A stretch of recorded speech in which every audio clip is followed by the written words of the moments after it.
오늘도 주님을 의지하는 하루가 되시기를 축복합니다. 우리가 이제 성경을 구약, 신약이라고 하잖아요. 약속이라는 의미인데 구약도 약속이라는 거죠. 이제 구약의 제일 큰 약속, 바로 신의 산 언약입니다. 하나님과 이스라엘 백성이 신의 산에서 약속을 하죠. 하나님 우리 하나님이 되시고 우리 하나님 백성이 된다고 하는 그 약속이 바로 구약 성경 그 자체입니다. 그리고 이렇게 신의 산 언약의 결과로 만들어진 것이 바로 십계명이에요. 그래서 하나님 백성은 십계명을 지키며 사는 사람입니다. 그럴 때 하나님께서 하나님 백성을 지켜주신다는 거죠. 이 십계명을 일상생활에 구체적으로 적용하게 풀어낸 게 바로 율법입니다. 오늘 말씀 율법의 한 부분인데, 율법 중에서도 소가 사람을 받았을 때 그때 어떤 벌을 받느냐 하는 그 규정이 오늘 말씀입니다. 소가 사람을 받으면 일단 그 소는 죽습니다. 죽여야 됩니다. 그 소의 고기도 먹어서는 안 됩니다. 사람을 죽인 소를 어떻게 살려두겠어요? 소가 죽습니다. 하지만 그 주인은 이 상황에 대해 책임이 없습니다. 그 소가 사람 받을 때 주인이 어떻게 알았겠어요? 글자 그대로 우발적인 거니까 주인은 책임을 지지 않습니다. 그런데 그 소가 원래 사납습니다. 원래 잘 들이받는 버릇이 있고요. 주인도 그걸 알고 있어요. 이렇게 되면 얘기가 달라집니다. 이러면 주인이 벌 받게 됩니다. 그 벌이 가볍지 않아요. 구약의 법은 근본적으로 눈에는 눈, 이에는 이입니다. 우리 소가 딴 사람 아들을 받아주겠으면 우리 아들을 내놔야 됩니다. 딸을 받아주겠으면 딸 목숨을 내놔야 됩니다. 그게 싫으면 목숨값만큼 돈을 내놔야 됩니다. 큰 책임을 져야 되는 거죠. 그 이유는 바로 관리를 못했기 때문에 그렇습니다. 그 소가 원래 이렇게 잘 들이받는 사나운 소라면은 죽이든지 아니면 다른 사람 해하지 않도록 잘 묶어둬야 되잖아요. 그런 관리의 책임이 주인에게 있다는 거예요. 그 주인이 책임을 지지 않았기 때문에 그런 벌도 받아야 된다는 겁니다. 이 법의 핵심은 책임입니다. 책임입니다. 우리가 하나님 앞에서, 하나님 백성은 하나님 앞에서 책임지는 삶을 살아야 된다는 거예요. 이런 생각을 한번 해봤어요. 우리 소가 만약에 딴 사람을 상하게 했지만, 내가 사나운 것도 알고 있었지만 거짓말을 하는 거예요. 법정에서 가지고는 나 몰랐다고. 그럼 무죄가 되지 않겠어요? 근데 이거 세상 법에서는 그렇게 할 수 있어요. 좋은 거 아니지만. 하지만 이건 하나님 법이잖아요. 하늘에서 하나님 보시잖아요. 하나님 앞에서 있는 거니까 어떻게 거짓말을 할 수가 없지 않습니까? 예. 결국에 하나님의 백성은요, 하나님 앞에서 세상 세상 보기에, 사람 보기에가 아니라, 그것 때문이 아니라 하나님 앞에서 책임지는 삶, 책임 있는 삶을 사는 것이 바로 하나님의 백성입니다.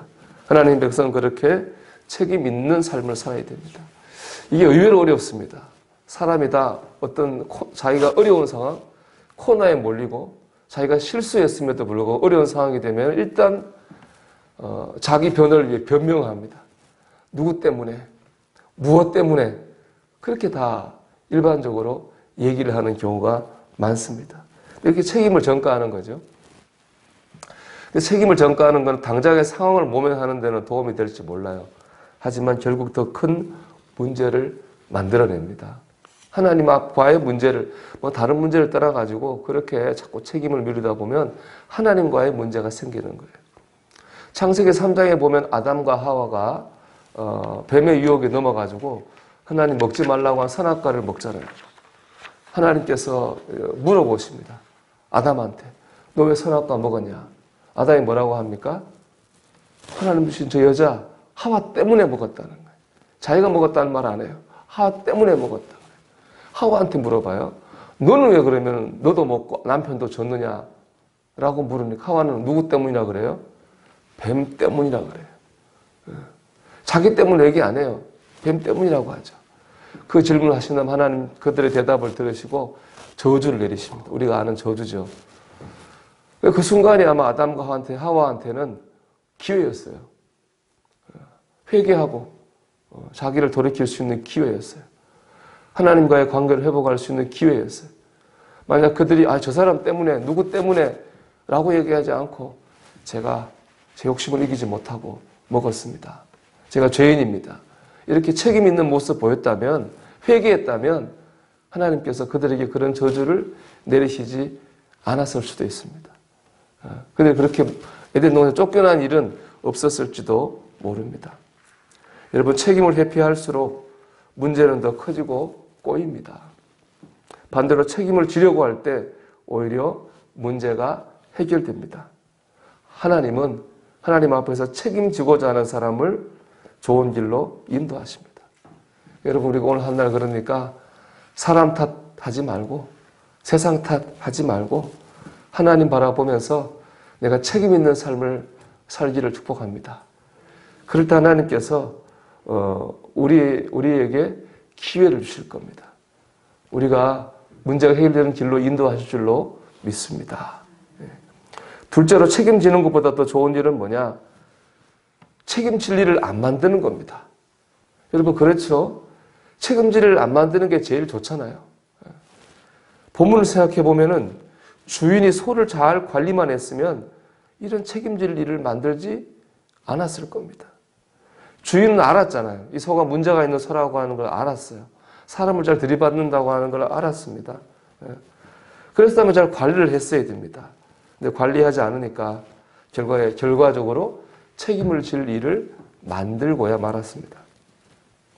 여러분, 책임을 지는 거 좋지만 더 좋은 일은 책임질 일을 만들지 않는 거예요. 여러분을 잘 관리하셔야 됩니다. 우리를 잘 관리해야 됩니다. 내가 나를 잘 알지 않습니까? 내가 날 정말 모른다면 그거는 큰일이고, 우리가 뭐 농담삼아 그러잖아요. 주책이래요, 주책. 그건 주님이 책임져야 되는 사람이라고 농담을 얘기하지만, 내가 나를 모른다면 참 그건 큰일이고, 내가 나를 어느 정도는 알잖아요. 잘 관리해야 됩니다. 이런 말로 실수한 일이 있다면 내가 말에 실수하지 않도록 내 말을 관리해야 됩니다. 우리가 서두르다가 덤벙대다가 실수해서 내가 잘못 판단하고 잘못 한 일이 있다면, 그런 경험이 있다면은, 좀 자주 있다면 내가 좀 서두르지 않도록 나 스스로를 관리해야 되겠죠. 좀 차분해야 되겠다. 그런 말을 가져야 될 겁니다.